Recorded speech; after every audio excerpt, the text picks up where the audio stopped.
Présenté en très grande partie dans les esprits des Camerounais et même pour ceux des amoureux du football au-delà des frontières comme celui qui peut et qui doit apporter le changement positif au football du pays des Lions indomptables, Samuel Eto'o-Fils, puisqu'il s'agit de lui, le désormais président de la FECAFOOT, brillamment élu le 11 décembre dernier à la tête de cette instance fêtière, fait déjà parler de lui. C'est en patron des lieux que le Goliador camerounais arrive très tôt ce lundi 13 décembre 2021 au siège de la FECAFOOT à Tinga. Et comme mot d'ordre, le respect de la hiérarchie et l'assiduité au travail. Pour le respect de la hiérarchie, Samuel Eto'o veut que tout le monde joue effectivement son rôle comme dans une équipe de football. Et côté assiduité, le travail pour tout le personnel de la Fédération camerounaise de football est enregistré de 8h à 16h.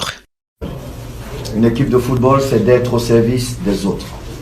Chacun d'entre vous a sa place et sa place elle est importante pour le résultat final. Nous ne jouons pas, mais nous sommes au service de ceux qui jouent. Alors je vous prie juste une chose, chacun d'entre nous doit donner le meilleur de lui-même. On n'a pas beaucoup de temps. Pour le moment, nous avons une CAN qui se prépare.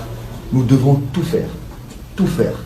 Ce que le ministre aura décidé que nous devons faire, nous devons chacun de nous tout faire pour que nos frères n'aient aucun souci. Pas de temps à perdre donc pour le président. L'euphorie de l'élection d'il y a 48 heures est à mettre directement dans les tiroirs pour laisser place au travail sur le terrain. Pour une première journée bien pleine du nouveau président de la FECAFOOT qui, après un très bref entretien avec le personnel de la tour de Tinga, prend la direction du centre d'excellence de la FECAFOOT à Oja afin de mieux savoir par où commencer pour la viabilisation de ce patrimoine qui, comme pour la plupart, ne sont restés que des simples gouffres à sous au profit d'une minorité. Au-delà de certains autres proches collaborateurs, rappelons que Samuel Eto'o-Fils est accompagné tout au long de cette journée surchargée par Céline Eko, première vice-présidente à la FECAFOOT. A signaler que selon les informations certaines, le nouveau président de la FECAFOOT est annoncé pour une tournée de prise de contact dans la région du Sud Cameroun les tout prochains jours.